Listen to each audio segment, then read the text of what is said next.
Bom, pessoal, vamos aqui começar a nossa aula. Estou compartilhando aqui uma tela, que é a nossa aula, a nossa breve aula de hoje sobre administração pública. E eu sou o professor Sandro Monteiro, né? E essa aula demonstrativa de hoje é sobre uma disciplina específica do cargo de analista no Ministério Público do Rio de Janeiro. Me apresentando, antes de tudo, né? Minha formação original é engenharia elétrica, me formei já há 16 anos. Fiz um mestrado em energia na Escola Politécnica da USP em 2007. Ao vir para Brasília, fiz uma outra especialização, agora em gestão pública, na Escola Nacional de Administração Pública, que é a principal referência em administração pública no Brasil, né? Uma escola de governo, a referência de escola de governo, né? A ENAP. E tenho uma carreira mais ligada ao setor privado até 2011, quando em 2011 me transferi para Brasília, passei no concurso de analista de infraestrutura do Ministério do Planejamento, fiquei 4 anos no Ministério de Minas e Energia, coordenando políticas públicas, especialmente em relação ao setor elétrico.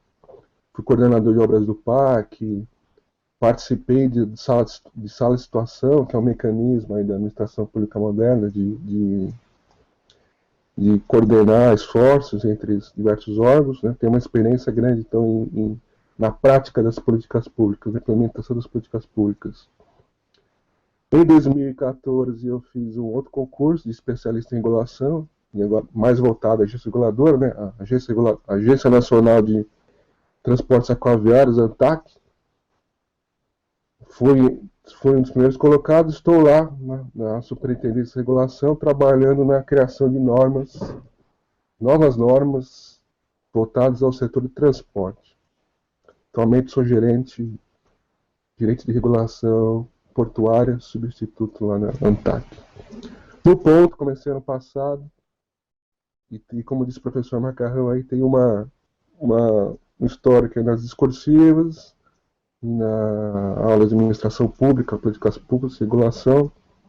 Tem um site aí na Facebook que vocês podem acessar, que eu sempre trago dicas de estudo lá no Facebook.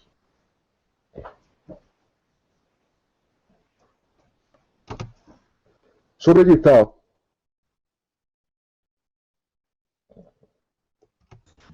Professor Sandro, o seu compartilhamento não está ativo.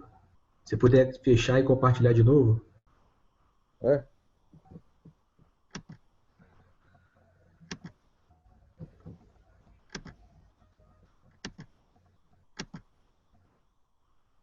E agora? Aí, agora sim, beleza. Então, você acha melhor voltar, não? Podemos. Eu falei de mim, né? As pessoas já escutaram. Vamos direto ao nosso edital. Então, rapidamente, vocês já devem ter estudado muito edital aí com outros professores.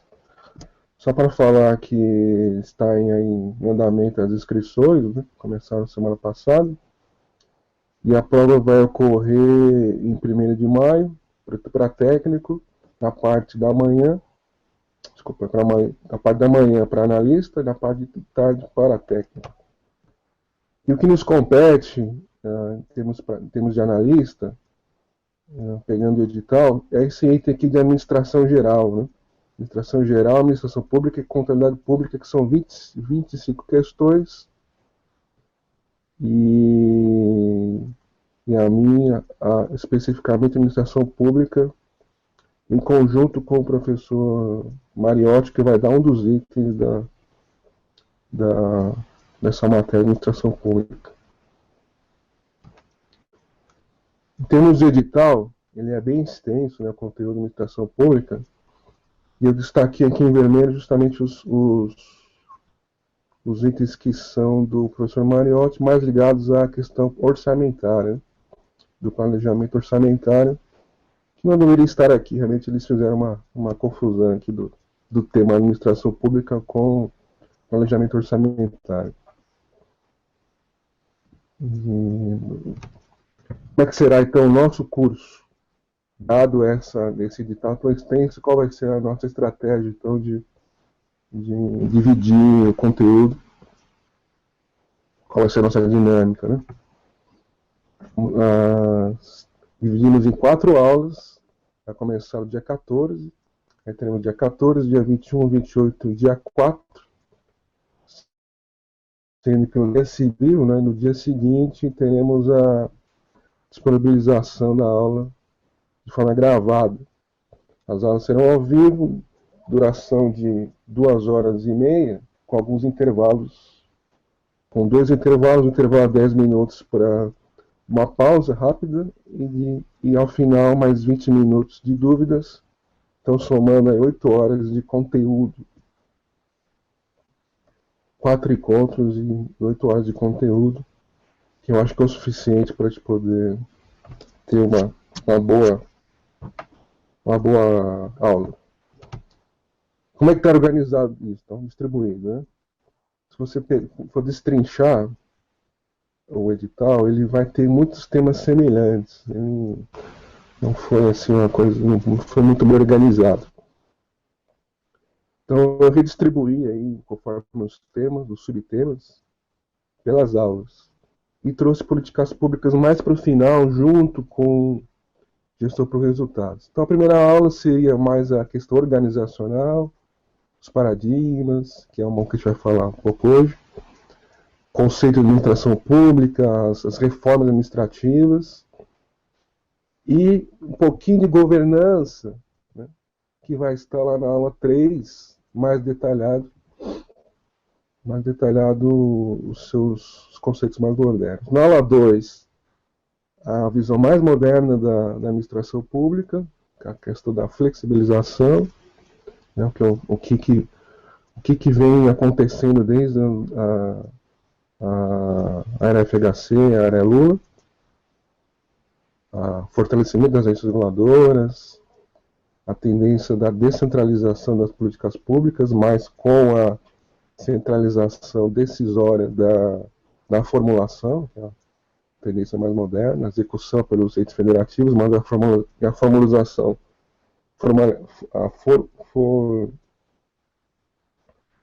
formulação das políticas cada vez mais centralizada no governo federal. É isso aí que ele fala em mudanças institucionais. A governança, na aula 3, falando mais como o governo, a administração pública controla as suas instituições, como é que ela ouve a sociedade, como é que ela presta contas à sociedade e como essa prestação de contas influi nos rumos da administração pública. Isso que é a governança. Tá?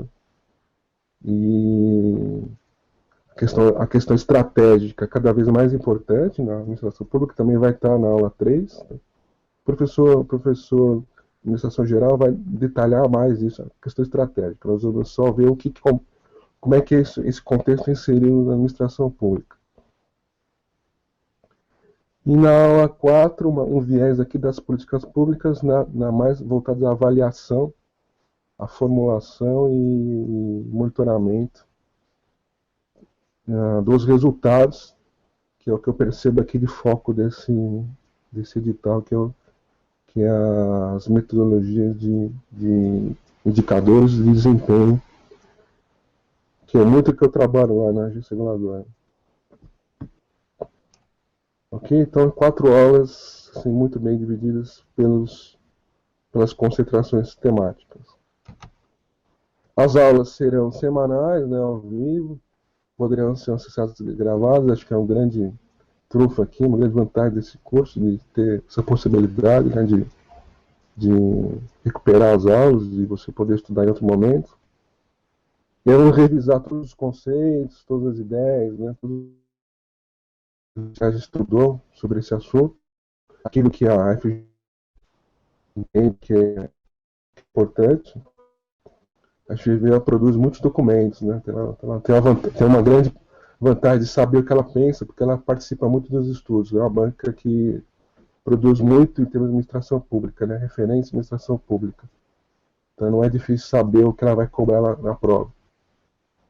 Muitos artigos, muitos livros que se estudam na academia vêm lá, estão constantes nas provas, são de origem da FGV.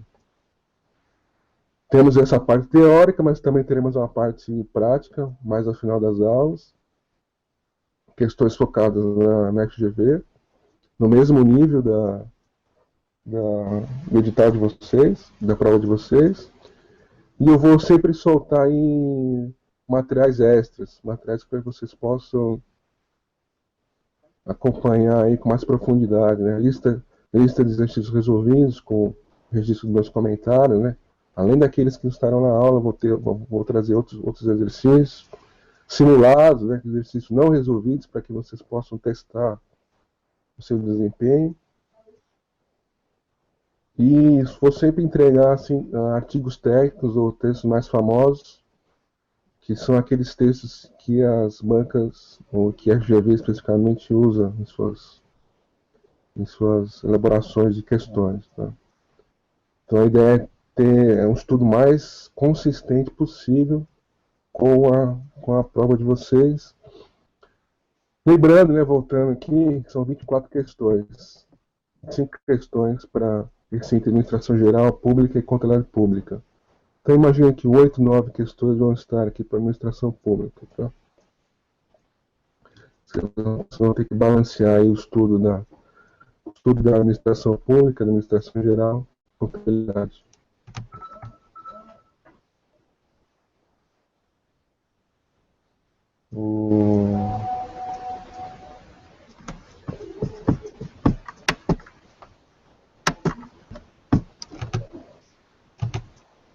Agora dado essa introdução, vamos usar a aula aqui especificamente, uma demonstração como será nossas aulas na prática, tá? Eu peguei um item especificamente aqui que vai estar na aula 1, que é a definição de administração pública e seus paradigmas, né? Aquilo que a academia fala que é paradigma. Vamos lá. A administração pública, ela pode ser conceituada, é um termo tão genérico, tão amplo, que vários estudiosos definem ela de forma diferente, tá? Aí eu peguei duas definições para a gente trazer aqui nessa aula e na próxima aula eu detalhe melhor como é que é isso aí, tá? Então a primeira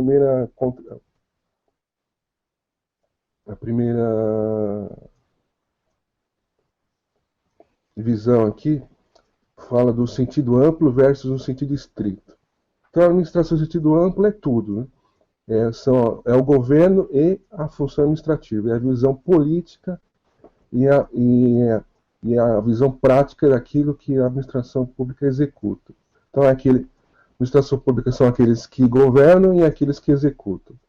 Essa é a máquina pública em geral, incluindo os seus governantes, as autoridades, aqueles que dão as diretrizes, traçam os planos, e os seus subordinados a esses governantes que executam administrativamente essas diretrizes. Em sentido estrito, em contraste, né, é somente a parte executória das atividades, desconsiderando essa dimensão mais ampla das autoridades. Então, você pode ser cobrado na prova, tentando confundir o candidato, que a administração pública é somente essa parte executória. E não é. É toda a máquina pública, incluindo os seus governantes. Quando se fala governo, né? Governo, subentende-se que também é a nossa administração pública. Uma outra visão que está na literatura, na doutrina, é esse contraste também entre formal e material. Formal seria os órgãos. Né? Os órgãos, então, seria a questão orgânica. É o aparelho do Estado, é aquilo que dá execução às políticas públicas em termos de pessoas jurídicas. Tá? É a questão formal, é o conjunto de agentes, órgãos, pessoas jurídicas, que compõem a forma do Estado, e aí vai estar também lá englobado nesse conceito, tá? Os poderes e as esferas federativas, né? União, Estados, Federais e municípios. Então, essa é a questão formal, né, orgânica, né, a visão dos órgãos da administração pública. Em contraste, a questão material, que é a atividade em si, aquilo que é executado, sem se preocupar com quem está executando.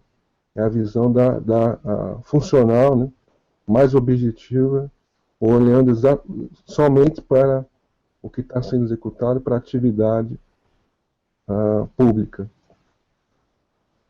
E a atividade pública, o que é competência pública da administração pública, vai estar lá na Constituição, né?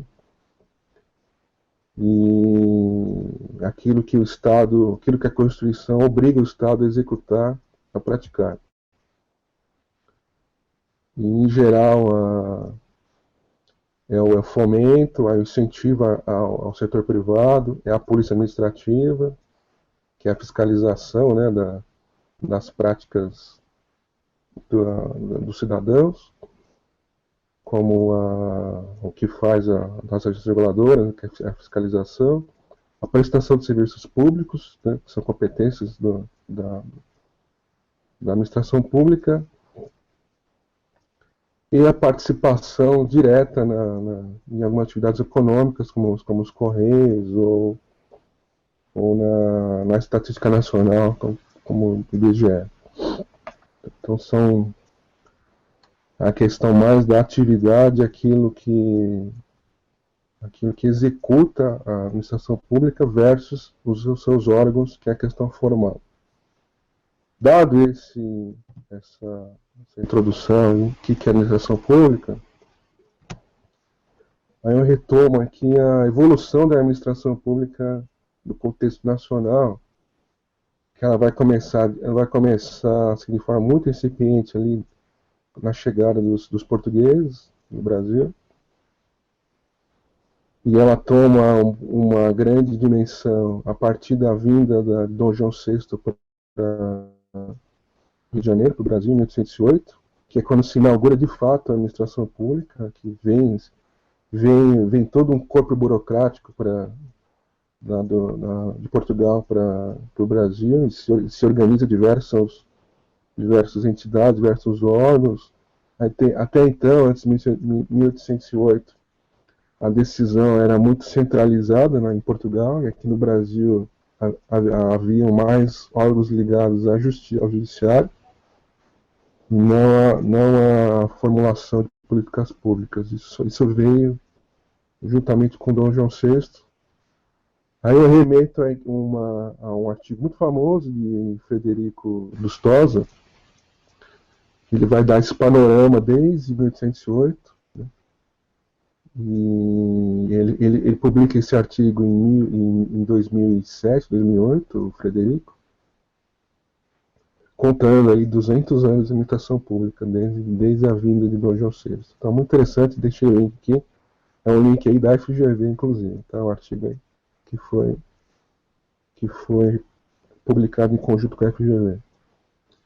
Nós vamos nos concentrar mais nesse período aí do regime militar para frente, que é o que está mais no edital de vocês. Eu não vou me preocupar em trazer um histórico grande do que ocorreu nesses 200 anos, focando mais no que está no seu edital, que são as mudanças institucionais e os paradigmas, a visão mais recente da administração pública. Mas recomendo que leia pelo menos esse artigo para que a gente possa ser mais consistente. Em termos de paradigma, que são as visões, né, que a literatura traz, de estruturas administrativas, a doutrina traz 3 modelos, ou 3 paradigmas. O patrimonialista, o burocrático e o gerencial. Tá? O gerencial é uma visão mais moderna, com uma questão mais moderníssima ainda, que ocorre a partir do final dos anos 70, lá, que originado já nos países anglo-saxônicos, como a Inglaterra e os Estados Unidos, que um subitem da administração gerencial. Vamos falar hoje aqui rapidamente sobre a patrimonialista e burocrática, para a gente poder resolver já algumas questões, tá? Fica a questão da paradigma gerencial para a próxima aula, que é todo um universo próprio. Publicar aí, ela é a origem da administração pública, nasce junto com os reinados, os impérios, e a principal característica é essa incapacidade do rei ou do príncipe de distinguir aquilo que é o patrimônio privado do seu próprio patrimônio ou do patrimônio público. Então, essa falta de distinção entre público e privado é o que define o patrimonialismo. Muito presente hoje na nossa administração pública. Não é, tem muitos resquícios e se combate e tem muitas estratégias, vamos ver isso lá para frente. Então, a visão patrimonialista, o aparelho do Estado, a administração pública, né, essa máquina aí, ela é uma extensão do soberano, ela é algo intrínseco ao soberano, e todos os seus auxiliares, os servidores, são nobres. Se são nobres de fato, têm algum status de nobreza, pelo menos. São assim, pessoas que se diferem das outras. Essa nobreza de cargos, esses cargos são distribuídos de forma bastante personalíssima, são presentes, prebembas, como está na literatura, pode aparecer na prova de vocês, esse termo prebembas, presentes, assim, pessoais, né? A distribuição de forma personalíssima, sem critérios, e muito presente essa característica nas sociedades pré-capitalistas. O capitalismo foi contestar muito isso, né? Essa distinção, foi reivindicar cada vez mais a diferenciação entre o público e o privado, porque isso é uma ineficiência econômica, né? E gera, né, o patrimonialismo,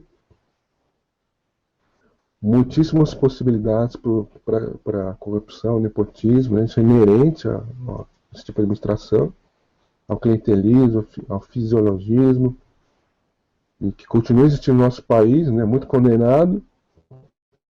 E qual a estratégia, então, disso, para acabar com esse patrimonialismo?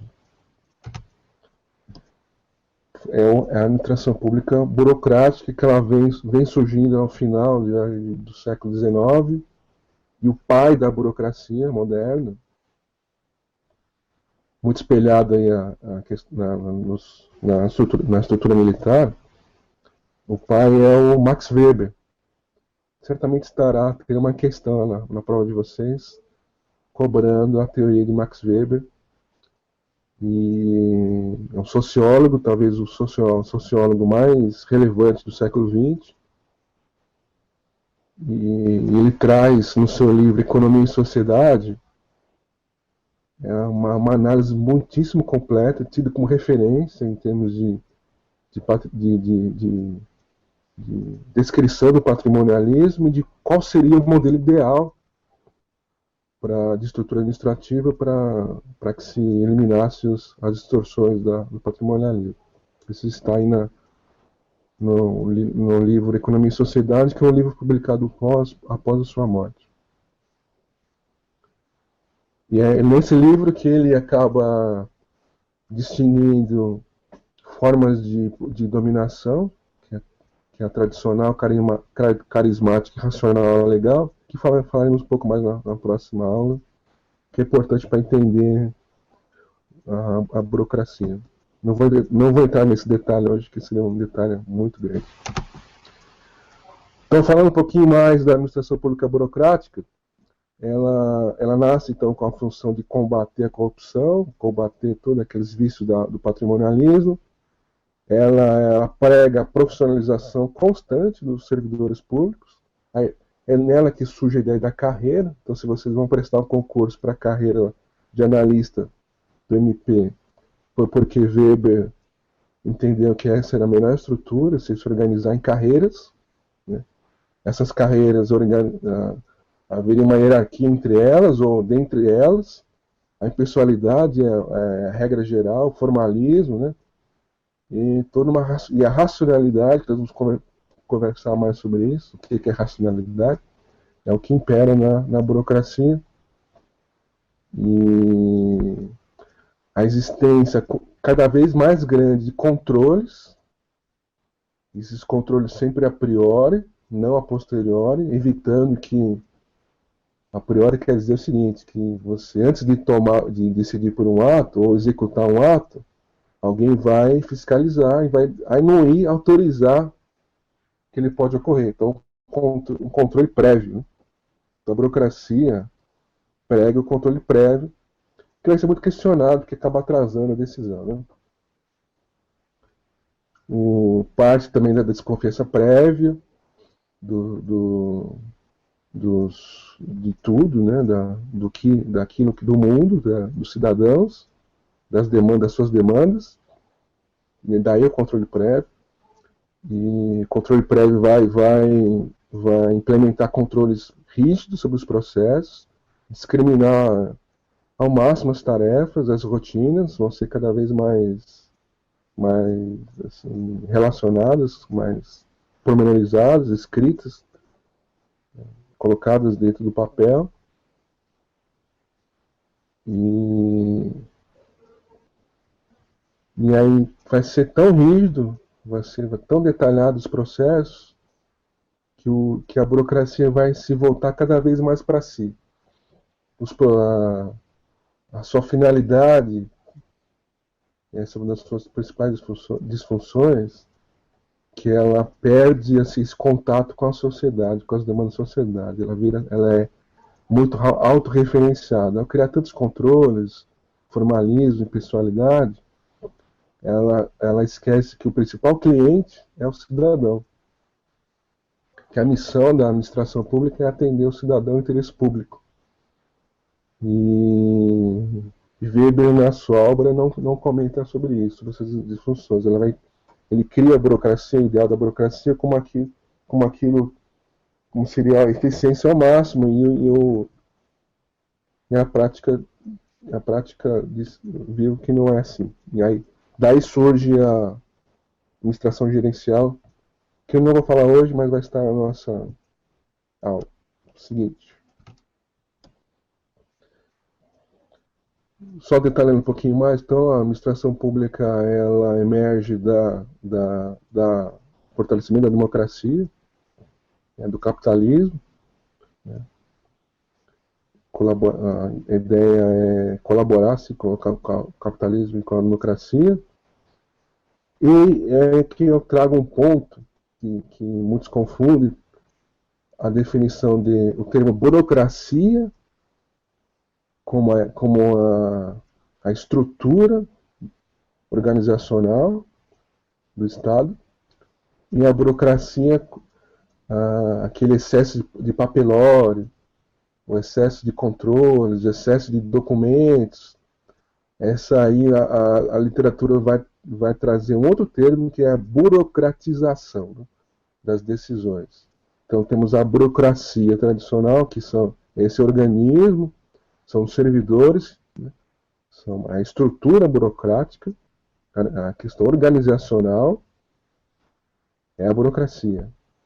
O excesso de controles, o excesso de papéis, esse rito demorado que gera processo e mais processos e nunca leva a decisão, isso a literatura trata como a burocratização. Tá? cuidado isso na sua prova.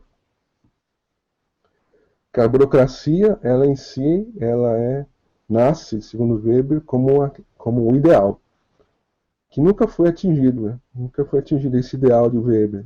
Então ela é do bem, burocracia do bem. O que é do mal é a burocratização. E por fim, aqui na nossa análise da burocracia, vamos falar aqui das suas características versus suas disfunções. A gente já parte já para umas questõezinhas da FGV. Pontos positivos aqui da burocracia, tá? Setinha para cima. É a sua formalização, então ela perde a formalização, quer dizer, nem todo processo tem que ser formal, ele não é. É o avesso da informalidade, que Weber entendia que a informalidade é a oportunidade para a corrupção. Tá? Então a formalidade é uma coisa boa. A divisão do trabalho, né? Quer dizer, a profissionalização constante, respeitando os potenciais de cada um, se dividir o trabalho, e essa divisão propiciaria a rapidez das decisões. Tá? Essa é a ideia de Weber. A hierarquia, a impessoalidade, a competência técnica, novamente aqui a profissionalização, né? A ideia de carreiras, cada vez mais especializadas, a separação entre o privado e o público, né? Que combate ao nosso patrimonialismo, a meritocracia, então ascenderiam aos cargos mais elevados somente os mais capazes, e o controle e a busca pela eficiência, quer dizer, na definição de Weber seria fazer mais com menos. Então a Weber descreve a burocracia, e aí no Brasil se inaugura essa burocracia formal em 1938 com o DASP, veremos isso na próxima aula. Getúlio Vargas inaugura a organização burocrática dentro do Estado brasileiro. E ele não consegue implementar todos os ideais de Weber. O patrimonialismo acaba prevalecendo muito. E até hoje, né, não se conseguiu eliminar o patrimonialismo. Temos disfunções. As disfunções elas vão aparecer no mundo todo. No mundo todo acaba se adotando as ideais de Weber, mas surgiram em graus menores em cada país, maiores ou menores. E aí eu peguei aqui alguns itens que aparecem aqui no Brasil, né? Então, uma grande disfunção é o apego cada vez mais às normas, aos regulamentos. Então, se você não seguir um dos regulamentos, um dos itens da norma, você não pode decidir, não pode caminhar, o cidadão não pode obter a sua certidão, o seu documento. Um apego exagerado, né, sem observar o interesse público, né? A produção cada vez maior de papéis, processos se avolumando. Burocracia, dado esse apego aí às normas, ela é resistente à mudança. As pessoas naturalmente já são resistentes à mudança. Né? Aí você tem toda uma organização, normas por trás. É difícil muito mudar as normas dentro da administração pública. Tem que ser muito justificado e ter a questão cultural. Então a questão cultural pesando muito na resistência às mudanças. Tá? A despersonalização, que é você não enxergar o cidadão, né? Você enxerga o cidadão como um número, né? Você despersonifica o cidadão na burocracia e tudo isso gera dificuldades em atender as demandas, porque a administração burocrática ela é muito autorreferenciada, ela não se vê como parte da sociedade, se como algo apartado, criando suas próprias demandas. A burocracia ela vai se fortalecer tanto dentro do Estado brasileiro que ela vai criar suas próprias demandas e ser regidas por suas próprias demandas. Né? é o isolamento, né? Isso acontece muito no, você pegar o Banco Central, tal, isso você vê que ela muito difícil a sociedade entender o que acontece lá dentro, no Banco Central e em outras organizações. Né? Ok, senhores? Deixa eu ver aqui, agora eu vou voltar ali para minha, vou voltar ali para nossa, se está tendo algumas perguntas aqui.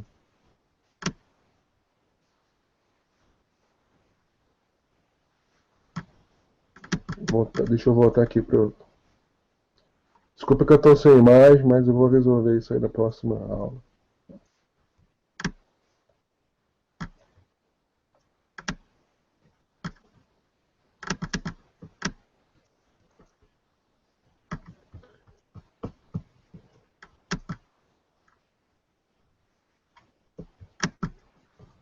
Vamos voltar aqui para nossas questões.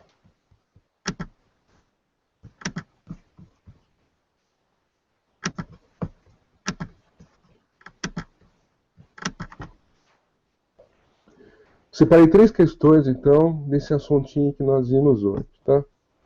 É só a introdução para a nossa aula 1. Então, questão número 1 aqui da FGV, para analista, uma questão muito recente, 2015, tá? Falando aqui das reformas administrativas. Então, vamos ler. As reformas administrativas no Brasil, em grande medida, mostraram-se voltadas à eliminação do patrimonialismo.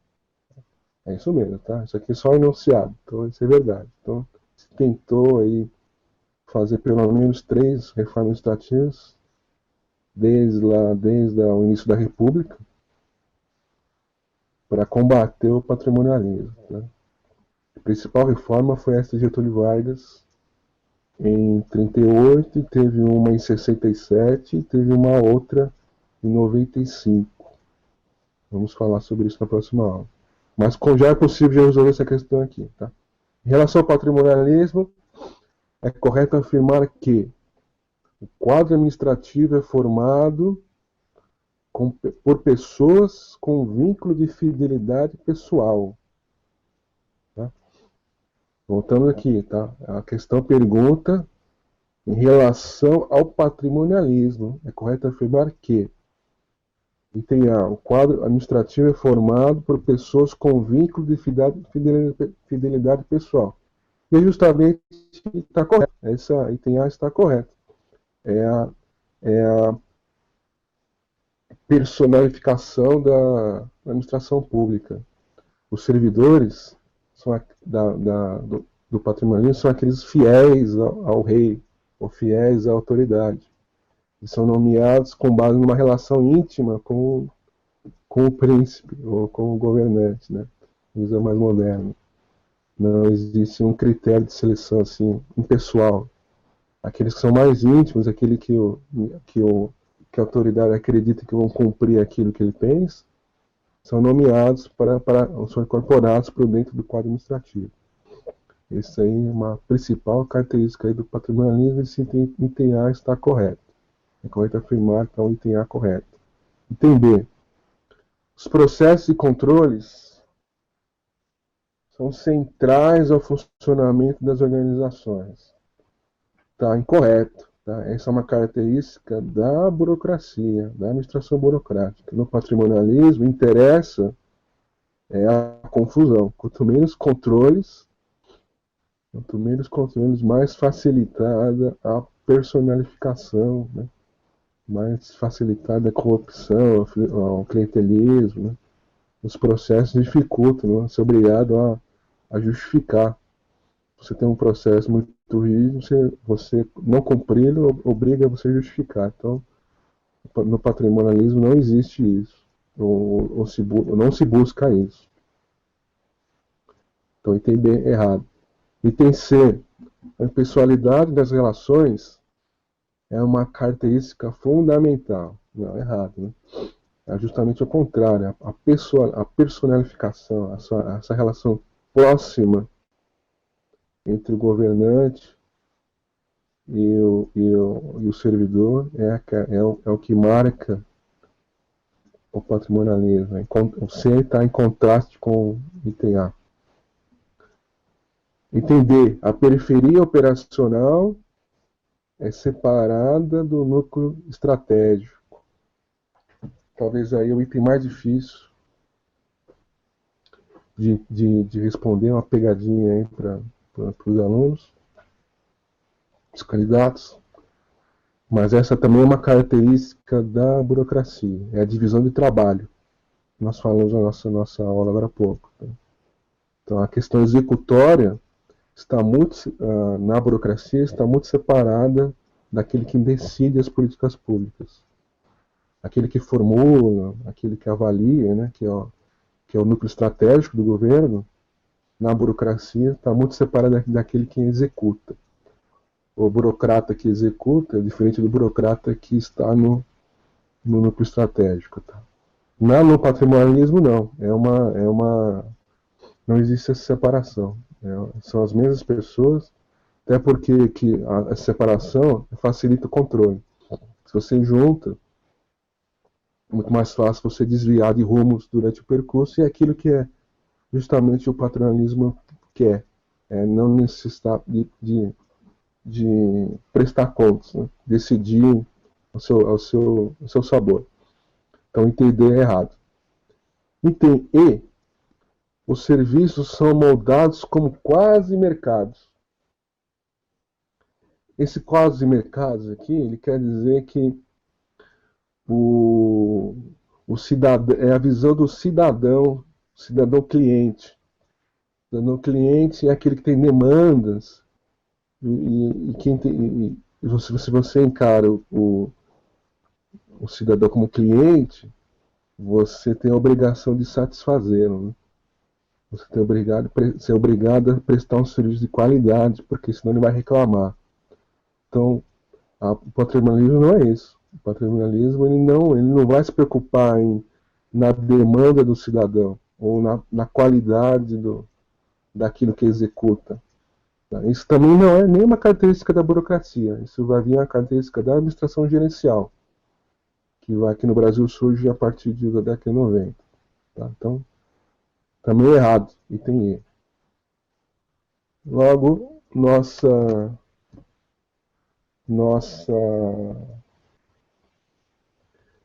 gabarito é item A. Então, o quadro administrativo no patrimonialismo é formado por pessoas com vínculo de fidelidade pessoal ao governante. Questão não tão difícil, né? Lá aparece logo primeiro item já é a nossa resposta. Bastaria saber um pouquinho sobre o patrimonialismo. Próxima questão que eu separei como exemplo aqui da nossa metodologia, questão também da FGV, 2014, da carreira de auditor lá do Maranhão. E no mesmo nível que eu espero que vai vir para vocês, tá? Vamos ler. Por meio do paradigma pós-burocrático, foi possível identificar algumas vantagens da burocracia. Como? Ele lista lá 5. Só esclarecer, então. O paradigma pós-burocrático, ele quer dizer aqui aquilo que veio após a administração burocrática. Aquilo que contradiz, né? Aquilo que veio reformar o conceito do ideal de burocracia. Então, aquilo que veio contestar a burocracia, contestou, mas sem deixar de perceber que a burocracia tinha seus méritos, tinha suas vantagens. Isso vai estar lá no PEDRAI, que é um documento famoso de Bresser Pereira, né? É o plano de reforma do aparelho do Estado. Vamos conversar sobre isso na próxima aula. Nesse documento aí, Bresser Pereira, em 95, ele vai falar do patrimonialismo, criticar muito o patrimonialismo, vai dizer que permanece no nosso país, vai falar da burocracia, vai criticar a burocracia, mas vai também relacionar, identificar vantagens, que essas vantagens têm que permanecer no novo modelo, na nova reforma. O novo paradigma vai incorporar vantagens da burocracia. Tá? E é isso aí que a questão pede. Ele lista aqui a meritocracia, a rigidez, a resistência a mudanças, o apego às regras e o formalismo. Se você vê aqui, todos são coisas ruins, à exceção do item A, né? A rigidez pode até ser necessária em certo grau, né? Você não mudar as regras conforme o jogo, essa é a rigidez, ela é até necessária em certo grau, mas em excesso, como ocorria até a década de 90, é prejudicial. A resistência a mudanças impede que a administração burocrática evolua, incorpore as novas realidades sociais, é uma desvantagem. O apego às regras impede que o servidor decida conforme a situação, em favor do cidadão. Então, o cidadão se vê preso às regras da administração burocrática, é uma característica ruim. E o formalismo também é bom, em certa medida, mas impede a eficiência, impede que a decisão eficaz, né?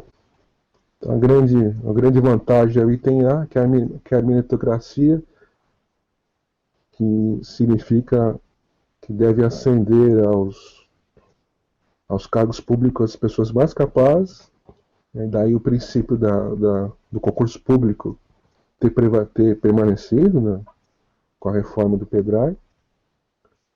Os cidadãos mais capazes escolhidos mediante um concurso por uma seleção pública de forma isonômica, né, vão ser servidores públicos, vão ter as vantagens de ser um servidor público, e uma vez incorporados dentro dessas carreiras, eles vão ascender dentro da estrutura organizacional para a posição de gerente, diretor, secretário, superintendente, então, por mérito.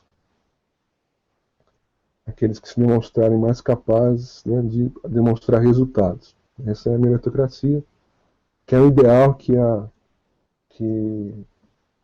todo mundo vai buscar e não há como contradizer. Tá? Isso aí está, inclusive, na Constituição. Então, a nossa resposta é o item A. Não estava difícil também. Eu acho que não vai ser assim uma dificuldade tão grande, além disso, na sua prova. Ok? Deixa eu ver se tem uma dúvida aqui. Vou voltar ali para nosso chat, que eu não estou vendo.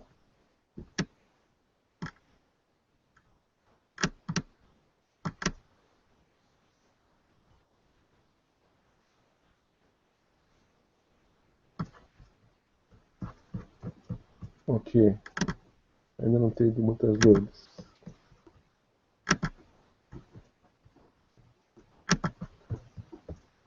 Estamos chegando ao final.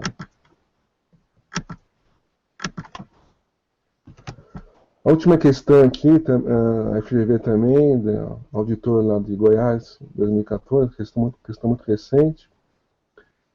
Ele vai trazer aqui o que aconteceu na década de 70. E mistura muitos temas. Referencia até aqui um autor famoso. Vamos ler. Após a crise fiscal do final da década de 70, governos em diversas partes do mundo buscaram elaborar mudanças que pudessem tornar a máquina pública menos custosa e mais eficiente. Esse conjunto de mudanças, disseminadas pelas administrações da maioria dos países ocidentais e formalizado mais tarde por Christopher Hood, em 91, ficou conhecido como... Antes de eu te avançar aqui, e só comentar esse enunciado. Tá? A maioria dos estados capitalistas aí do Ocidente, né, da Europa, inclusive o Brasil, eles passaram por crises econômicas grandes assim, no final da década de 70. Né? Principalmente os europeus, que o Estado deles, a administração pública deles se agigantou tanto. A estrutura administrativa era tão grande que o déficit público cresceu de tal ordem que não era mais possível se continuar daquela maneira. Isso ocorreu também no Brasil, mas só se veio surgir esse debate na década de 80. Tá? O processo inflacionário encobriu muito desse problema do agigantamento do Estado. Mas no final da década de 70, já se percebia, e se percebia isso, né, nos países europeus, nos Estados Unidos também, e se pensou em modelos que combateriam a burocracia e o agigantamento do Estado, esse autorreferenciamento do Estado. Né? A ideia é que a máquina pública fosse menos custosa e mais eficiente, como está aí no enunciado. E aí se propôs novos modelos. Tá? Vamos listar aqui o que a banca pediu. Item A, administração patrimonialista. Item B, nova governança pública. Item C, nova gestão pública. Item D, burocracia weberiana. Item E, teoria escolha racional. Item A não é certamente, né? O patrimonialismo já foi combatido já lá por Weber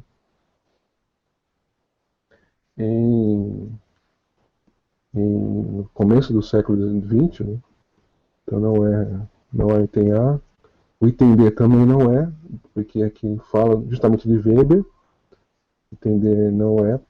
Item E traz aqui um assunto que não tem nada a ver, que é a teoria da escolha racional, uma teoria ligada mais à ciência política do que à administração pública, a forma que a autoridade toma uma decisão,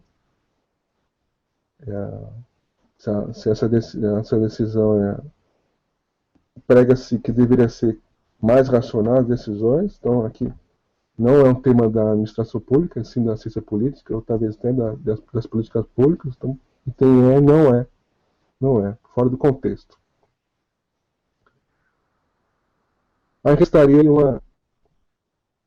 o item B e o item C, que até confundem os candidatos, né, os alunos, que são itens muito parecidos, né? Nova governança pública e nova gestão pública.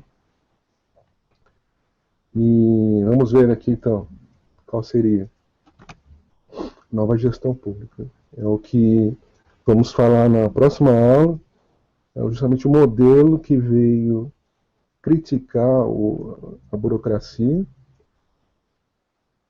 E outros autores vão chamar isso de gerencialismo ou New Public Management. Está no edital de vocês. Então faz total sentido nós estudarmos em detalhes aí o New Public Management, que surgiu nesses países europeus, justamente nesse contexto aí da década de 70, e veio ser incorporado no Brasil somente em 95, de forma muito tardia.